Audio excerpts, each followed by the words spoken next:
we have done a thorough review of the comments that come out last week about Tanner Pearson. First, the most important thing is Tanner's health and his well-being going forward. Obviously, there's been setbacks here, which is unfortunate, and we all feel bad for him. When I heard the comments last week, it was comments that I hadn't heard before, and not that I hear everything that goes on around here, but I felt immediately that it had to be looked into. So I'm not a medical guy. I didn't get involved with the medical things.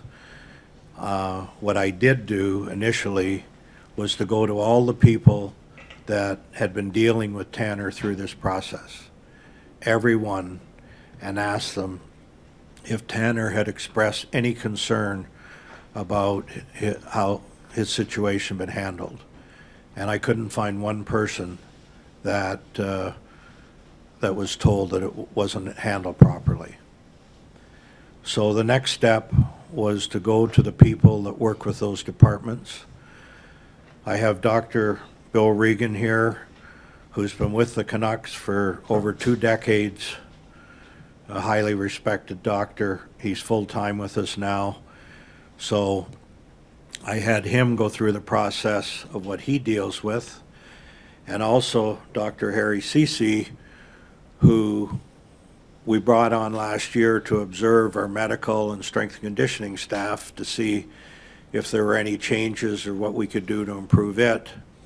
And so he's put together the new staff. He's familiar with all those people. So what I want to do now is to let Dr. Regan speak to what he has found in the review, and then Harry can speak to what he has observed, and then we'll open it up to questions. Thank you, Jim. Thank you all for coming. I have, in the course of doing this review for Jim and the Vancouver Canucks organization, I provided a timeline for the management of Tanner Pearson and his injury. And after that, I put together a brief synopsis of just the way we do business with the Vancouver Canucks. But I would like to begin first, and if I prepared this report, so I would like to begin first by acknowledging that my top priority and main concern is Tanner Pearson's health and a safe recovery. I also respect his right to privacy and confidentiality. Therefore, any comments from this point are going to be general in nature. So to begin, I watched, like many of you, Hockey Night in Canada on Saturday night. And during the course of the intermission, Kevin Bieksa described how, in his experience, player injuries are managed at the NHL level. So please allow me a couple of minutes to expand on his thoughts. When a player presents with an injury, it's a team physician responsibility, and in this situation mine, to evaluate the player and determine whether conservative care alone will suffice or whether more aggressive management strategies may be required.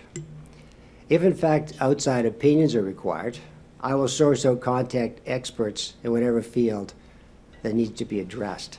These independent experts will often reach out to other colleagues in the field and then present their opinions to the player, the risks and benefits, pros and cons of conservative versus surgical intervention.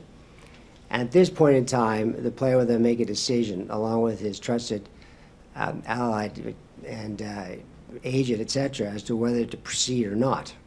After all of this process has been in place, the player or the team physician could ask for yet another opinion, which is granted because it's their prerogative and ours. The next step is if any player undergoes surgery by an outside independent consultant, the player then becomes that consultant's patient, as he is my patient with the team.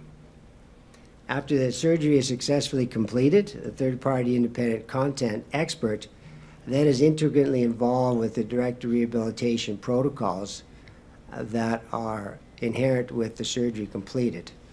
And at that point, the training staff will implement his wishes, or her wishes. Let us not forget that we as physicians and training staff on all 31 NHL teams meet annually with the NHL management to discuss protocols and changes thereof which may have occurred over the past year. The Vancouver Canucks organization follows these principles. In other words, we are in direct lockstep with the NHL on how players' injuries are managed. This is how the injury to Tanner Pearson was handled. Nevertheless, no matter how excellent a patient's care, including following best practice guidelines, complications do arise. I will tell you that in this case, the surgeons involved in the care of Tanner Pearson have had many years of experience and are internationally known.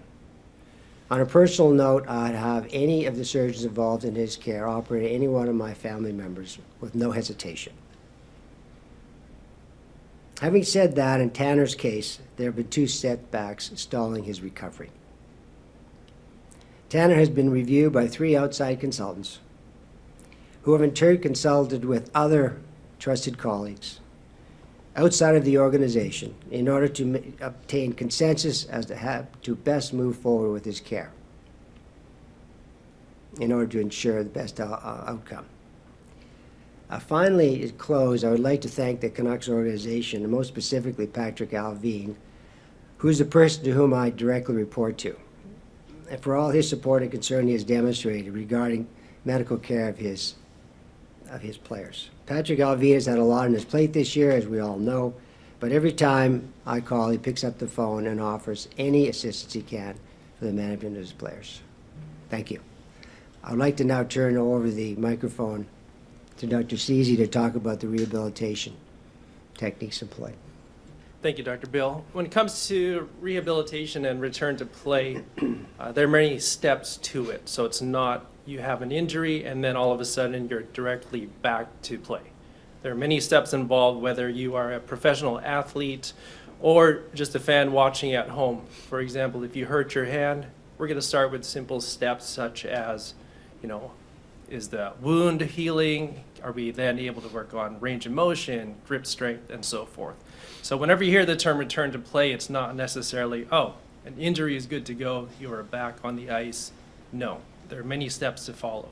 Now, I know there have been some comments onto our new medical staff, but to kind of settle this here, it's not a new medical staff completely. We have Dr. Bill, and we have also kept several of our other former staff. Now, the Vancouver Canucks brought me on last season to observe and give my independent review on how the human performance department and also the medical department was functioning. And over the off season, the club has decided to make some changes, and I was brought in to also help find new staff, which I did closely with Patrick as well. I didn't want just people who are good enough. I wanted people who were the best at providing the best care we can give all the players, but also when it comes to strength and conditioning and also sports science, and when it comes to the rehabilitation of all players. So my team has a vast amount of experience, hockey and also various other professional sports. So there's full confidence from myself, from Dr. Bill, management, and also the players. I do speak to the players regularly, and I ask them directly, do you have any questions, concerns, what can be done to make what we are providing you even better? And so far, all the feedback has been great. They are fully confident in what we do and thankful for what we are giving them.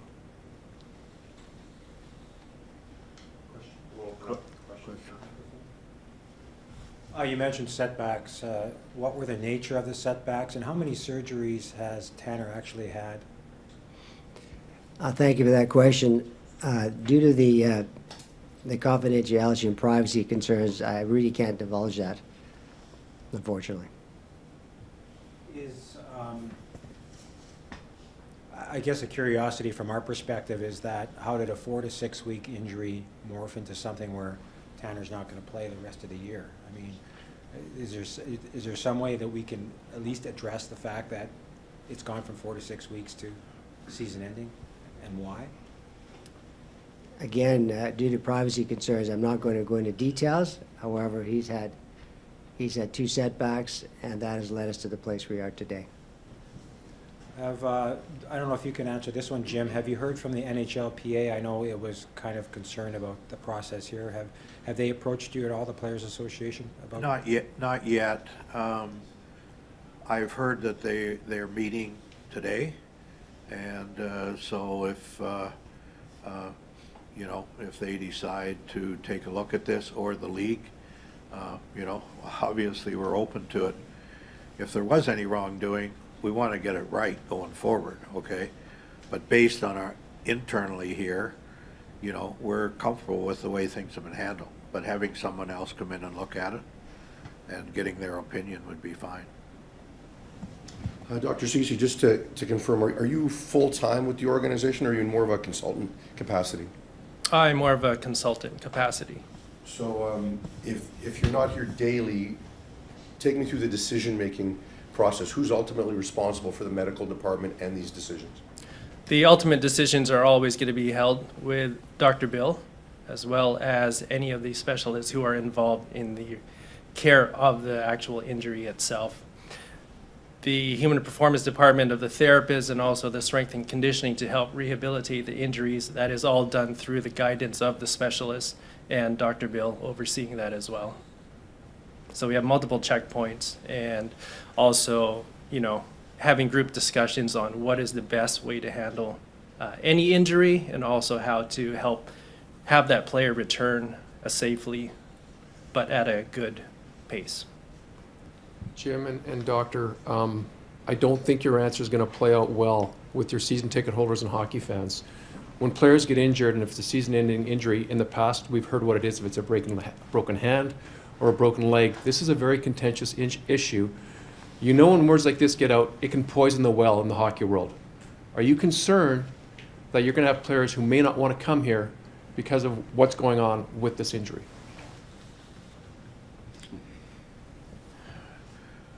No, I'm not. Certainly, we're not happy with what's going on.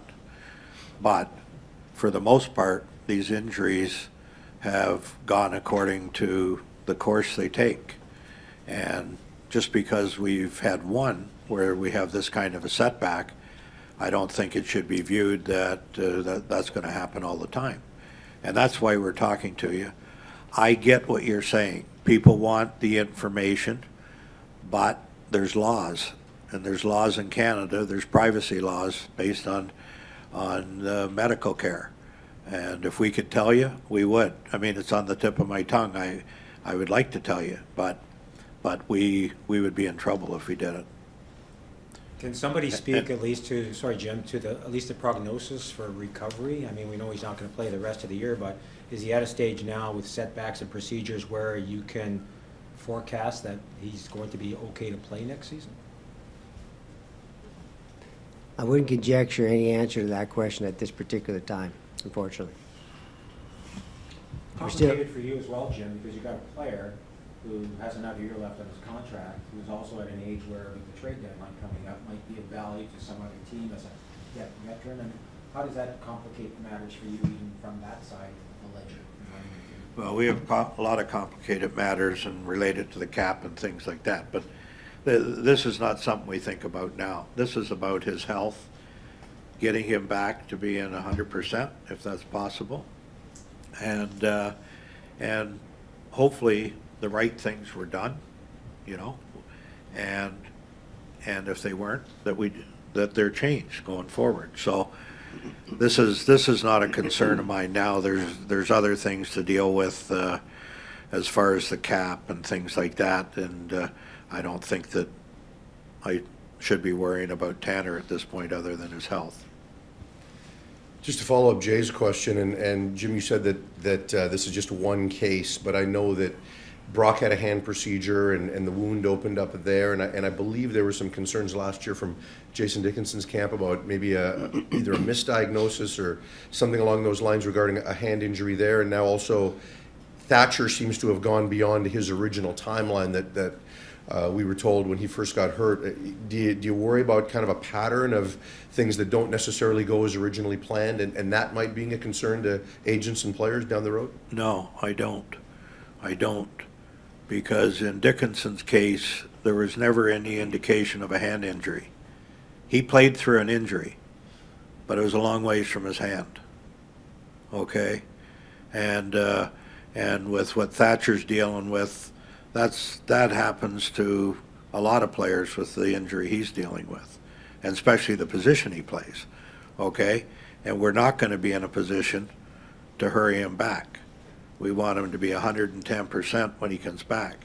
And even when that happens, with the injury he deals with and the position he plays with, you know, he's going to have to prepare himself properly for practices and games. So, you know, we always deal with these injuries.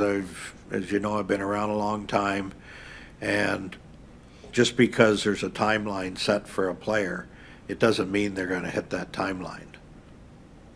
Just with Thatcher, you know, is there any kind of an update on what we're looking at with him going forward here? Well, the best I can give you is we feel that he's progressing fine, and that's what we hope for. We hope to see him back here in the relatively near future, whatever that means. Jim, 2 questions. I want to read you something that was sent by a season ticket holder. And it's a sentiment that I'm hearing more and more from our viewers and from hockey fans in this province who are diehard, who are fully invested in your hockey team. Quote, just so done with the Canucks, not even emotionally engaged, just feel they are not an organization or a well-run organization, zero integrity or sincerity in anything that the organization does. That's from a season ticket holder. Yeah. Your thoughts? Well, I don't agree. And certainly they have the right to their opinion. And, you know, that's unfortunate. Season ticket holders are very important to us. Have the utmost respect for them. But I don't agree with that. Okay, I want to ask you a hockey question now. Can we get away from injury stuff? Okay, wait. Okay. Oh. Are we finished with the 2 doctors? And then I'll stay. Okay. So you don't have to hurry. You can. Yeah, no worries. Any? With regards to, I have a question related to the initial topic of the press conference. Okay. Jim, with regard to the review that you conducted over the course of this weekend, did you solicit the opinions of Canucks players, and are you confident that they have confidence in the staff as assembled in the wake of this incident? I have not talked to many players. Patrick does. Patrick talks to the agents. Dr. Sese talks to the players probably more regular about the care they get. And based on all the feedback I get from that communication, it's very positive. They like the new staff. They feel they're being taken care of very well. But if you would like to speak to it, Harry, go ahead. Yeah, no, there's been no change. There's been full confidence in the staff.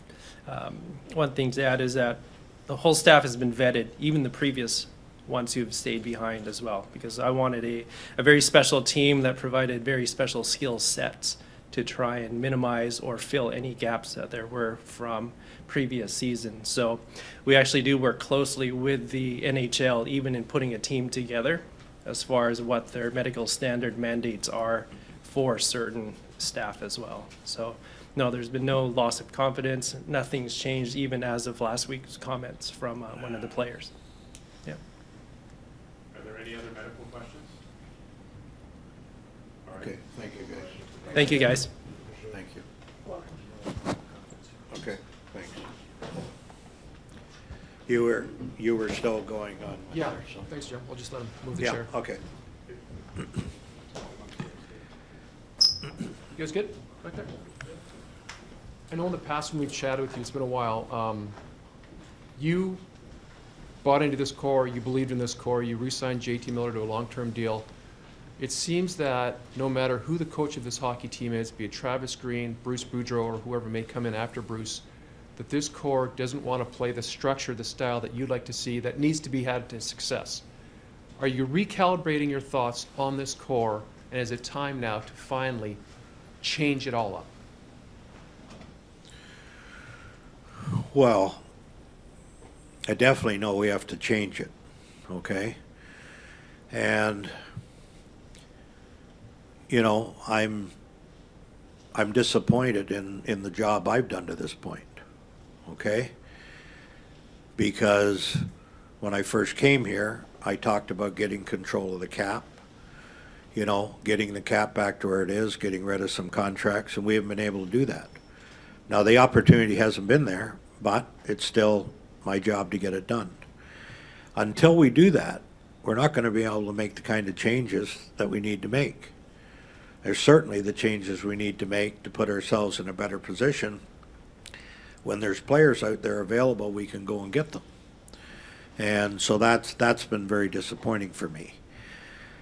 The changes we need to make are not with the core players. Changes we need to make are other players on the team, okay? And it could end up being core players. You know, when I came here, I knew it was going to be a big challenge.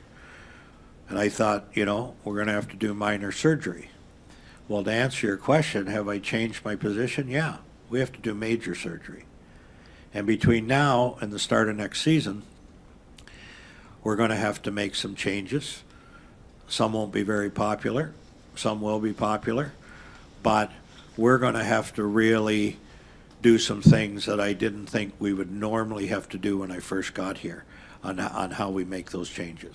Jim, you've had an ownership group here that, for the most part, for the longest time, spent the max, didn't get results, haven't had playoff revenue for a while. What, in your mind, do they think major surgery looks like? And what do you think major surgery is going to look like? And are they going to be able to taste or have that palatable to them if it means missing the playoffs for years? Yeah, ownership hasn't interfered with any decisions that I've made. You know, I give ownership credit. They give us all the tools possible to do what we need to do without any interference. So there's no issues there, okay? So what it looks like to me is what it's looked like all along. The trades that we make is try to get players 26, 25 years or younger and bring this team together within the next year or two, okay? This was never going to be a quick fix. There's a long game here. But I don't want to sit here and say, you know, preach patience, because I know the frustration of the fans and the media, and everybody wants it done sooner than later, just like I do. But in a cap world, it's not that easy to do. It's not like we've had trades on the table that we've walked away from, okay? These are hard to make. And I'm going to go back to that other question you had about the season's ticket holder. When you're going to when you make the kind of changes that we've made and moved a lot of people out of here and made changes, like there were 32 people since I've come that are now not with the Vancouver Canucks hockey department. And since that, we've added 24 people. So when you have those kind of changes, there's going to be people upset. There's people out there that have friends that have worked here. And there's people that have connections. And so, of course, you're going to have people that feel that way. But I would also say, not disrespecting what you're saying, your season ticket holders, it's what they see on the ice. Correct. And they're not seeing a winner. They're not seeing what they think needs to be done, be it a rebuild or acquiring draft picks to have a stronger future. Yeah. They've seen the same old, year after year, thinking we just need to build around the periphery, Yeah. but you've got a core here that hasn't delivered for you. Fair point. Agree with that point. And all the core players aren't going to end up still being here, okay? But we haven't had the opportunity to take those steps. We're halfway through this season, and we're stuck with contracts that we can't move. Until we move those out, or until they expire, it's going to be hard to make those changes. I totally agree with your comment. But if somebody can come and help us, I am more than welcome to bring another person on board, because we are trying to do exactly what your question is. And we will continue to do it. We work on it every day. I just come back from our meetings where we had our development staff, our our amateur staff and our pro scouting staff all together. And we had really good meetings, and we continue to talk. So I don't have a change of philosophy from your question. Jim, someone suggests that you've kind of doubled down on some of those challenges, right? With the Miller contract, which is, going to be here for a while at $8 million a year, and then, bringing in Mikheyev and things of that nature. Are you concerned, I think what Jay's alluding to is some fans think maybe a step back is in order in terms of rebuilding versus just trying to continue to build and push forward, but some of the moves might show that that's what you're trying to do that might make it harder later. You have to have some of those players, okay? The cap's going to keep going up and up. By the time we get to a point of, if you want to use JT's contract, for example, the cap's going to be $90 or $95 million.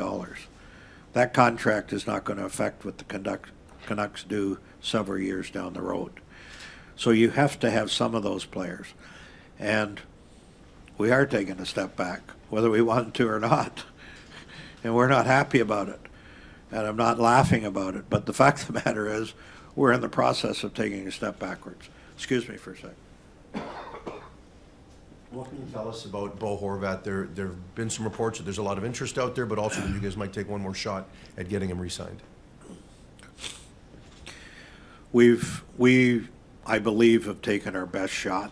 And the contract that we have on the table for Bo right now, I think is a fair contract for what he's done up until this year. But it's certainly under market value for what he's done this year. So we're in a pickle here, okay? He's had a career year, career run, and he's looking for his money. He deserves it. I don't blame him. But even with what we have on the table for him now, without any changes, which we know whether it's through buyouts or something, there will be changes for next year. We're well over the cap on the projection. Okay? Now, in that projection, you have Pullman in there. Will he be on LTIR? I don't know. There's ways of moving money around. There's creative ways. But the fact of the matter, it's always a tight fit.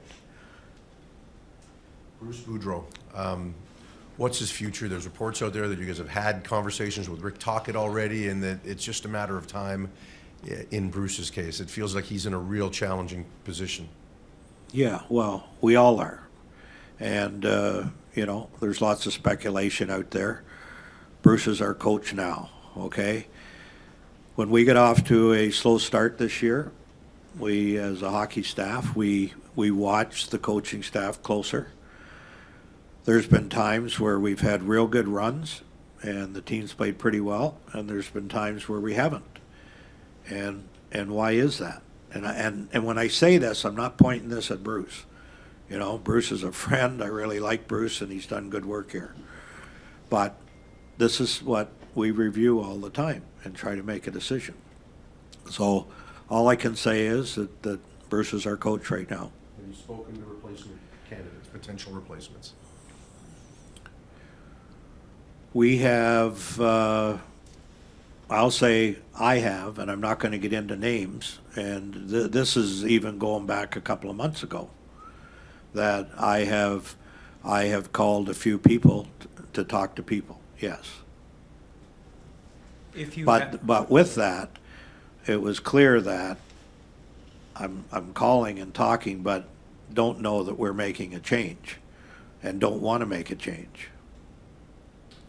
Just to follow up on that, Jim, if you have a candidate in mind, be it Tocchet or somebody else, and you want to incorporate that structure, culture that you've talked about since you got here, would it not be in your best interest to let Bruce go, get that guy in here, and you have options until somebody else arrives? You have interim coach options on the bench. Mike Yow's been a head coach. Have you thought about going down that road and getting a leg up on next year, structure-wise?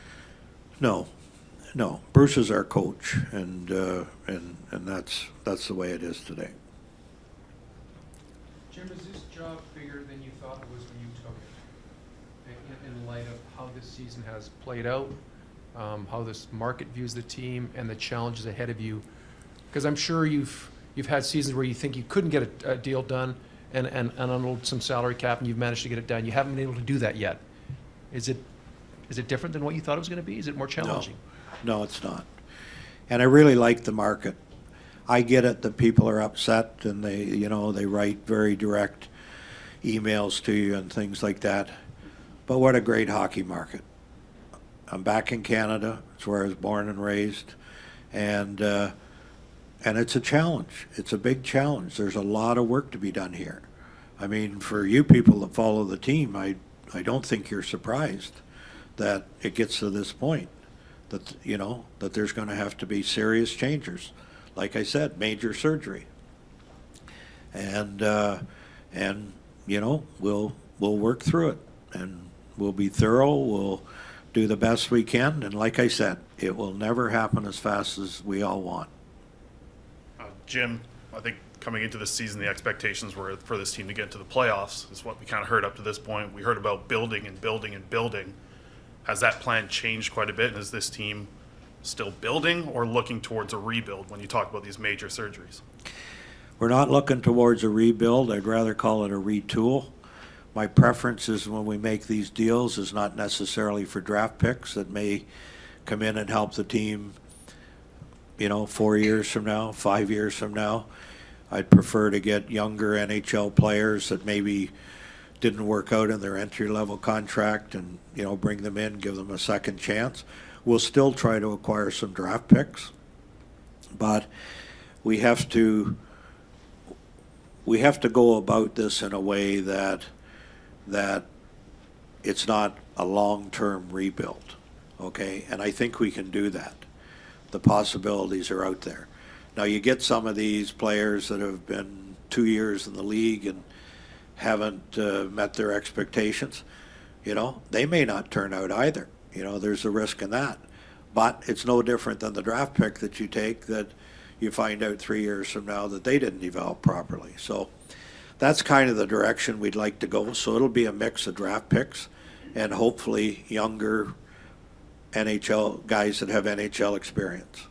Jim, is there risk, or you've noted that you can't turn it around necessarily as quickly as everybody wants, but is there risk in attempting to bridge that gap based on where this team's at, based on your cap issues, based on how lean your prospect system is? Can this be turned around quickly? How confident are you that you're able to do that? What's your definition of quickly? 3 years. Yes. Oh, yeah. That was more than fair. Yeah, 3 years. I'd like to think it's quicker than that. We got a lot of good players here. I just don't. I actually had this conversation with the team in our opening dinner. And I talked to the team about, we have really a lot of good players, but do we have a team? And we've never come together as a team. And what a team is to win at all costs.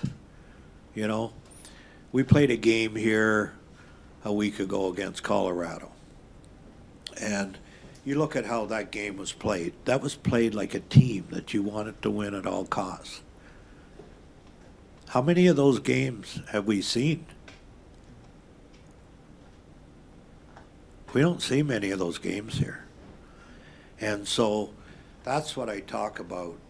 You got to be all in. You can't be half in. You can't just be happy to be and live in a beautiful city, get paid a lot of money, come to the rink and just play and go home.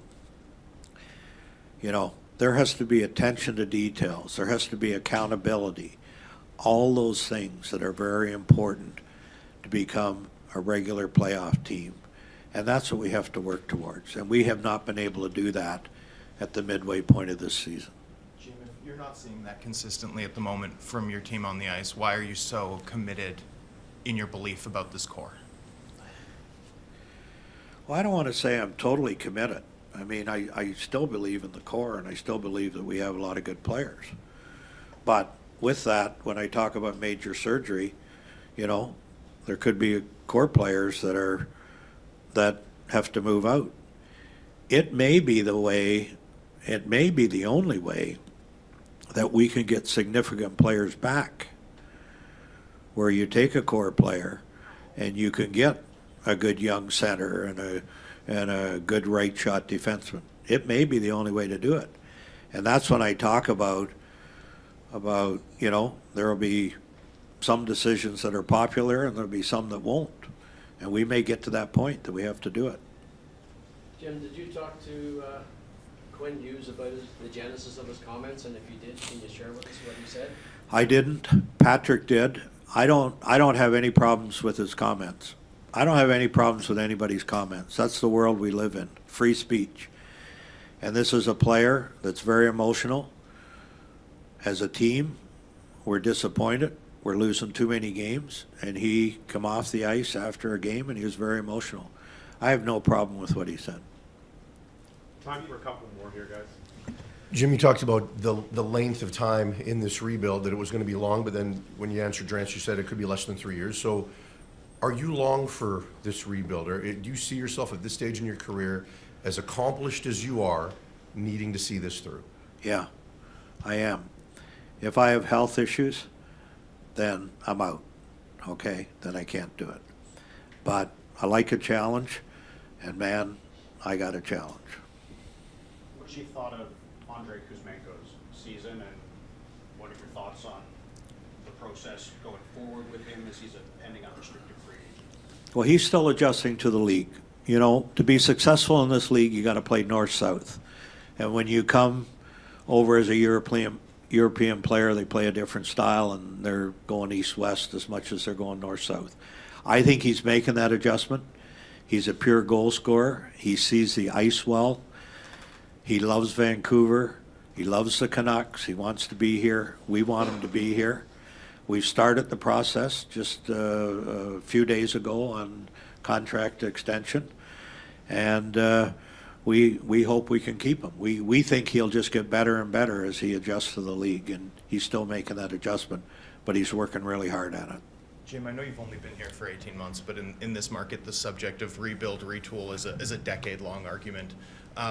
You've noted that, you know, this can't necessarily get turned around as quickly as everyone wants it to be, but this market's almost been screaming for the organization to be patient, and the retool has always been sort of the go-to. Is there a reason that this organization is reluctant to take a longer view toward team building? I can't speak for what was done in the past. I'm only speaking for myself. It's my viewpoint that this is the way we should go. Now, when I talk about what we're doing, we're trying to bring younger players in, okay, and help develop these younger players as they're playing. And so some of the changes we make when we get to free agents, we may add an older guy, but it's not like we're going to go out and trade for an older guy, or we're going to give a first-round pick for an older guy. We're going to stick to the plan of keeping our draft picks, trying to add more draft picks, and trying to add younger players and try to bring them together, and hopefully together sooner than your 3-year plan. What do you say to fans who think that you should tank this season and set yourself up for the best possible pick this year? Or do you still believe that maybe a playoff position is a possibility at this stage, given what the standings look like? I thought we were tanking. We're pretty close to the bottom. But I would never, running a team, go and tell the coach or the players, don't play hard for this game. They have a job to do, to come to work every game and try to win that game. You want to ask a question? Yeah, well, but your decisions in terms of organizational moves you're making, how you set up the roster, that's a different story. Yeah, that's what I was going to say. Yeah. Okay. And so as we go into the second half, we can make different decisions as how we go about doing our business. I don't view that as tanking. The players have to play hard. The coach has to coach to win. But we also have to make decisions on where we're going in the future.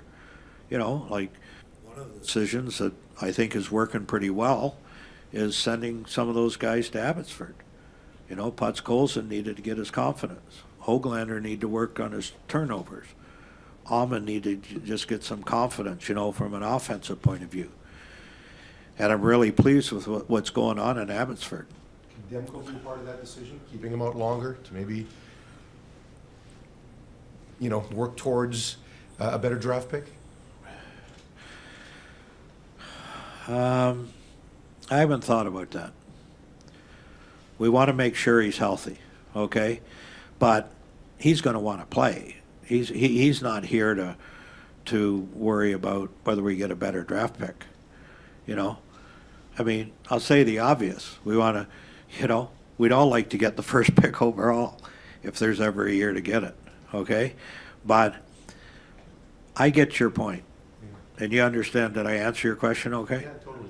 Okay. Last one. There's no hurry. These guys, if you guys want to ask questions, you guys can ask questions. You can offer Pettersson a contract extension this offseason. How much concern is there? I mean, if he's that foundational piece, seeing the drama that's been around this team this year, how much concern do you have that he may not want to be here given all of this? I'm not concerned about that. We have regular communication with him and his agent to make sure he's comfortable with what's going on, and I don't have any concerns.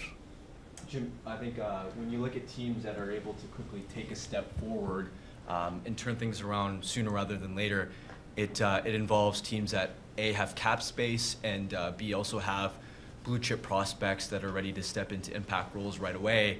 And I think people, when you look at this organization, would say that this organization doesn't have much cap space, nor are there many blue chip prospects. So given that situation, why are you confident that you can turn this around quickly? Well, it's the most important thing, is to get control of the cap space. So we're at least in the game that we can talk about bringing new players on. So the reason I'm confident is if there's no other way of moving players out in the summer, we will look at buying out some players. And that will start to open up cap space. But a year from now, not next season, you know, the cap's going to go up $4 or $5 million. It's going to start to loosen up, and some players' contracts will expire, or we'll buy them out. So hopefully the players that we think we might buy out are, you know, have a good second half and they can contribute more to us. But there's players that are underperforming that need to be better. Jim, with Brock Boeser understanding where goals are scored in the NHL, which is down low, and rather than the hash marks, and he's been scoring of late down low, does that give you pause, or do you look at it from a perspective of if he's playing that well, there's a bigger return for him? I don't think it's fair that I talk about individual players, that whether I'm going to trade. Yeah. But in general, if you had to use just some name that's not on our team being an easier George question, Washington, yeah, it would be a more comfortable question to answer. So let's not use his name. But I get what you're asking. But in general, yeah. Player A, player B, you know. Yeah. I mean, you can pretty much answer your own question. Yeah. I mean, the better the player plays, the better return. But some players, even the better they play, the contract may be more difficult to move to a certain team. Certain team may like a player, but he can't make him fit. Have you questioned, we know you've talked a lot about, we've heard structure with Bruce and whatnot. He's got 2 new assistant coaches. Are you seeing enough from them as well to help Bruce in playing the way that you want to see them play? Because clearly there's a message doesn't seem to be translating down to the ice enough. Yeah, I think, judging by the competition side that you talked about. I think that's more a question for Bruce. He's the guy that has to be comfortable with his assistants.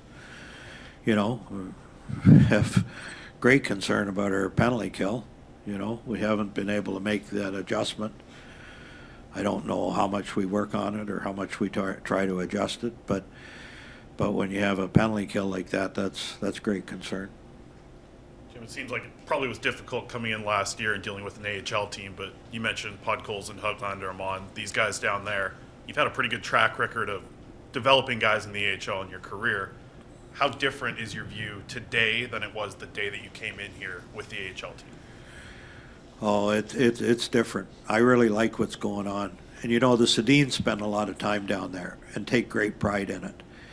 And Jeremy Colton's doing a good job as far as developing the players, you know, making players better. And I believe right now, we have 13 or 14 players 23 years or younger. And that's a good place to be in an organization. Eventually, we're going to get some of those players out of there and get them up here. So we're making some strides there. We got a long ways to go. We don't have enough prospects in the pipeline. So that does take a little time, but we're making some good strides there. You mentioned Tucker Pullman and his potential LTIR status long-term earlier. I know there's privacy issues with health, but is there any sort of timeline with him or any potential to come back this season? I don't think there's any potential to come back this season. He's got a contract beyond this. I thought we would have known by now, but he's gone to have several different opinions, which is the right thing for him to do. Specialists all over the North America. And I would like to think that, you know, this could be brought to a head fairly soon, that we know what his future is. Jim, everyone remembers 2016 and 2017 in Pittsburgh, but I'd imagine a lot of people don't necessarily remember 2015, your first season where the club lost in 5 games in the playoffs, and perhaps things hadn't gone according to plan with it sort of switching halfway through your second year with the Mike Sullivan hire. You brought in a new coach. Do you see any analogies from what you experienced there in your first cycle at the head of the Penguins organization with what you're living through currently, which can't be easy, running this club? Any comparisons? We actually had to make the playoffs the last game of the season that year. I think we finished with 98 points. Yeah, I do, because there were some changes that that had to be made, which were a little bit difficult. You know, once we got over that hump of accepting some of the different things that we had to do, you know, we went on a pretty good run after that. All right. Thanks, everyone. Okay, thanks. Thank you. Okay.